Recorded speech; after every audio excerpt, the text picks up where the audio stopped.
Hey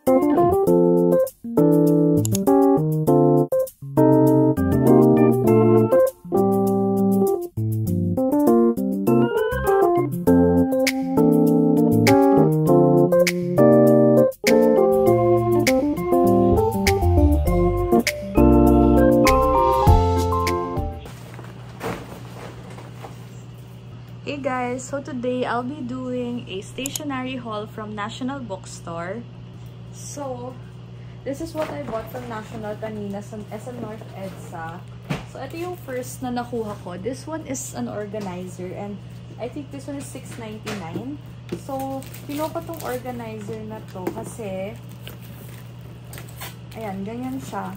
So, ilalagay siya on top of the table and then lalagay ko lang yung mga chargers, yung mga power banks dito. Actually, may pink nito. Akala ko kasi white to. Hindi ko alam, blue pala siya. Pero okay lang. Maganda naman siya. Hindi masyadong pop-up yung color. Kaya ko rin to kinuha. And then, gusto ko na rin siyang i-open para mapakita ko sa inyo. Ayan, ganyan yung itsura na. Akala ko talaga like gray, white siya kanina. Siguro dahil sobrang nahihilo na ako nung time na yon kaya hindi ko napansin. So, ayan siya. May ganito. Ayan. Ganito. Okay. Ang dami pwedeng ilagay. Meron ding mga divider dyan sa loob. Ito, ayan. Pwede nyo lagyan nyo ng divider. So, again, pwede itong mga lagay ng mga charger. Ayan, super pretty nito. Next naman is, actually, alam mo, ito, binili ko rin to dun for 99 pesos. Kaso nasira na yung handle niya agad. So, I think hindi siya worth it. Next is this one. This is the Crayola Take Note Permanent Markers. And nakita ko to, kinuha ko na siya agad kasi pwede kayo magsulat sa tumbler, sa pillow, kahit saan. As in, ayun, coated paper, photos, fabric, canvas, metal, plastic, and wood. So, ganun siya. So, first time ko lang nakakita ng ganito. And ang maganda dito, low odor siya at saka fine point. And meron din siyang grip para hindi masakit sa kamay pag nagsusulat. And this one, ilang colors to? 2, 4, 6, 8, 10, 12 colors yung available nito. I guess this one is around parang 400 plus. Next naman is this one. Actually, nakita ko lang din to dun sa may counter. Kinuha ko na. This is the Key Road na highlighter na neon. And 4 pieces siya inside. Nagustuhan ko siya kasi sobrang cute niya lang. Ayan, tignan niyo yung design niya. Mura lang to. 109 pesos. 4 na siya. So, very sulit to. Super cute. Tignan nyo. I-screenshot nyo to and then hanapin nyo sa National. Hindi ko kasi alam kung saan nakalagay ito specifically. Kasi para siyang parang binalik lang siya. Ganun. So, kinuha ko na rin yan. And then, I also bought the Silky Scents na Crayola washable marker. So, pineapple scent to. Matagal ko na tong gusto. Kaso nga lang, hindi ko pa siya nabibili. So, ngayon, good thing, nabili ko na siya. And, ganito yung itsura niya. Ayan. So, ganyan yung itsura. So, again, this one is pineapple scent. Ayan, washable markers. Okay, next naman is this one. Nag-iisa na lang din to nung pumunta ko kanina. This is the Pilot Friction Colors na erasable. So, this is not highlighter. Marker ata to. So, mga marker to na Pilot, nasa around 633 pesos. And then, next is this one. This one, mura lang din, 100 pesos. Roller ball pen. Very cute lang yung design niya, kaya kinuha ko. Kumuha rin ako dito ng binder clips na malalaki kasi yung readings ko medyo makakapal. So, kailangan ko ng mas malaki. And then, this one, I got from Art Bar. So, ito siya. All kinds na yung kinuha ko ng mga doodle pens. Kasi, wala pa ako nito. Kaya, kumuha na ako. So, ito yung itsura niya, guys. So, this is from Tokyo Finds. Pwede kayo makabili nito sa Art Bar. So, ito yung first. Ito yung red, pink, green, and purple. So, meron silang 5 variants nito. Ayan. Kaya, get it if you want. And then, next on my list is ito. Ito pa pala. So, 6 pieces pala yan. So, ito pa yung isa. And then, medyo konti yung nabili ko ngayon dahil medyo pricey yung mga things. So, this one, mga Staedtler lang siya na highlighters. Kasi I'm trying to collect na rin. Gusto ko mag-collect ng mga Staedtler. So, ibababa ko lang to sandali. So, ayan, we have Staedtler. And then, Staedtler din. Ito guys, yung mga Tombow ko na highlighters. First time ko rin din magkaroon itong Tombow highlighters. Medyo pricey din. 45 pesos. Ito, Pilot na spot liner. Which is, I don't know kung magkano. Pero kinumpleto ko na lang din yung Staedtler ko na highlighter. Actually, may nakita kong color red niyan kanina. Kaya kinuha ko rin. So, next on my list, ito naman. Actually, meron akong ganito. Pero gusto ko lang siyang dagdagan. Yung mga Coleto pen. So, may pink, may blue. Alam ko may white pa yan eh. And then, kumuha lang din ako nitong pencil na to. Kasi, favorite ko to. Dalawa yan. So, pink and purple. And then, nakita ko lang din to kanina. Para siyang fine tip. This is from Pilot. And then, ito na pala yung white. And then, may refill akong nabili. Next naman is bumili ako ng paper fastener na metal. Kasi yung plastic nagbe-bend siya kaya ayaw ko.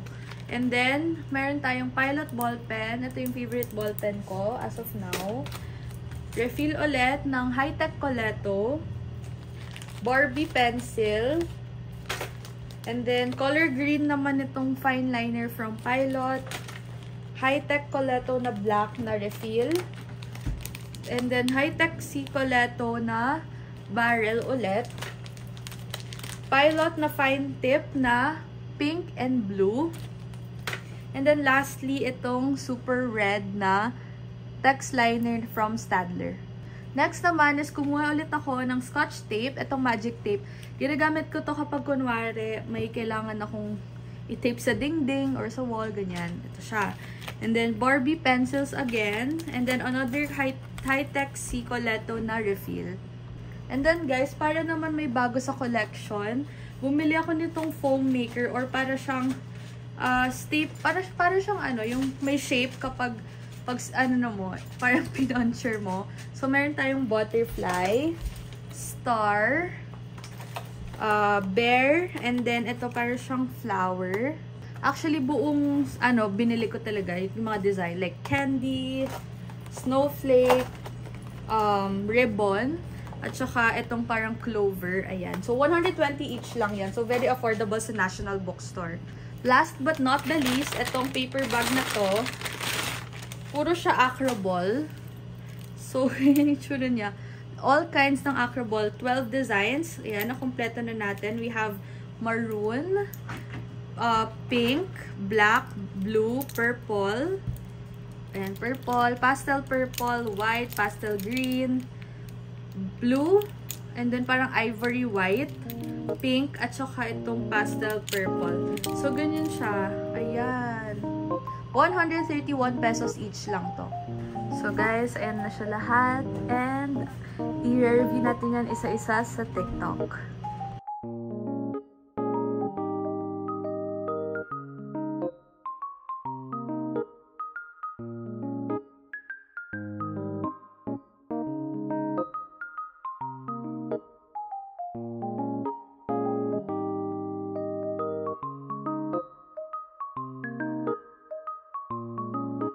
Okay, so nilalagay ko yan dyan kasi aayusin ko itong mga drawers. As you can see, walang laman. Ito meron. And then, tatangkilin ko talaga ito lahat para maayos. Organize na rin natin dito sa YouTube video na to. So, organizing stationaries with me. Ang dami, super. Ayan. Ito. Arbitek. Sana pala binili ko lahat ng colors. And this one. This one. Ito yung retractable highlighter from Rytec. Tingnan. And then this. Itong mga.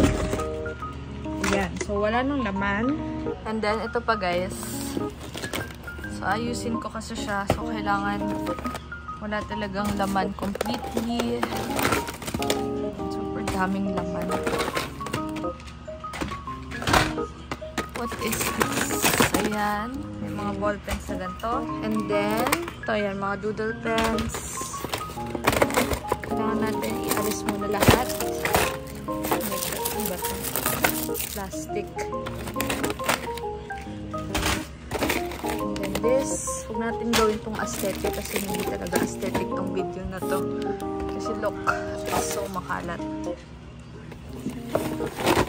Sobrang dami. Oh my God. Yan pa. And this.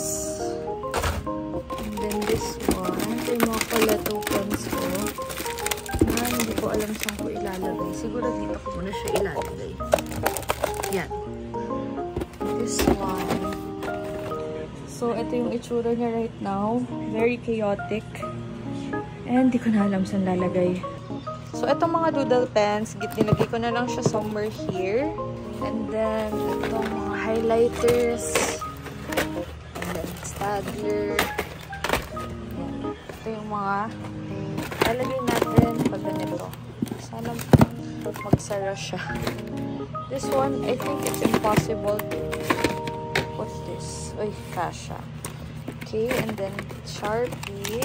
Pahiga na lang. Fold ko na lang kaya siya. Yan, pag ganyan. Diba? Okay naman, diba? I have here Staedtler highlighters. Hindi ko alam paano siya ilalagay. Maybe pahigang ganyan. Ganyan ba? Diba? Mas okay na kaganyan. And then ganyan. Para may space pa somewhere there. Then we have this one. Paganyan na lang.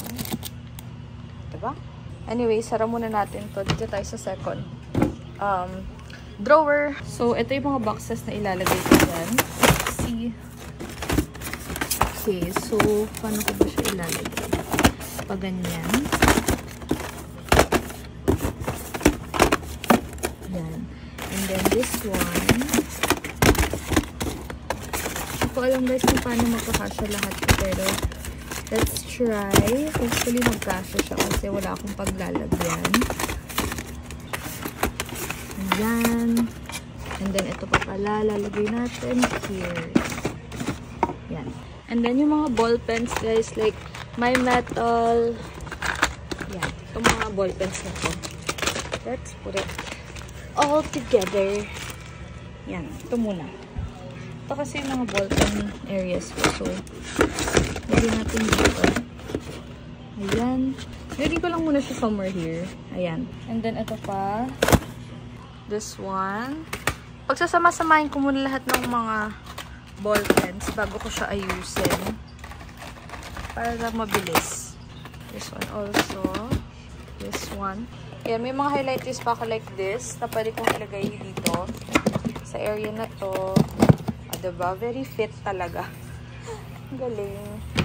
And then, ito mga juice pens, sinagay ko lang muna siya dyan. So, ayusin na natin siya. Okay. So, dito yan. And then, this one, ganyanin na lang natin. And from National Bookstore yan, and TikTok Shop, and Shopee. Yan siya. Ganyan ko na lang muna siya. Kasi guys, hindi talaga siya kakasya. If katulad nito, diba ayaw magkasya. So, dapat inuna ko muna itong mga box. But if ganito na lang. Tapos, lagay natin yung mga write-up na Aurora gel pen na naka-box. Tapos, let's put this. Magsasar na kaya? I think magsasar na naman yun. And then, ito. And then, yan. Ayaw na niya. So, next tayo. Okay, so ganito na yung itsura niya, guys. And then, dito naman tayo sa third na drawer. Dito ko naman lalagay yung mga markers ko. Ayan siya. Mga fine liners ko dyan ko rin siya nilagay. And then, yung mga acrylic markers. So, meron pa ako ditong acrylic marker. Ipamigay na lang din natin. Ito, yung Crayola na permanent markers. We also have silky scents. And then dito sa pinakailalim, lalagay ko naman yung mga random things. So, i-unbox na pala natin tong mga to. And then, lalagay ko na lang siya. Ayun yung dog ko. Lalagay ko to somewhere here. And, ayun na siya. Saktong-sakto lang siya dyan. So, yung sa last is ganito. And then, yan. And then, this. Diba? Ayaw po magsara.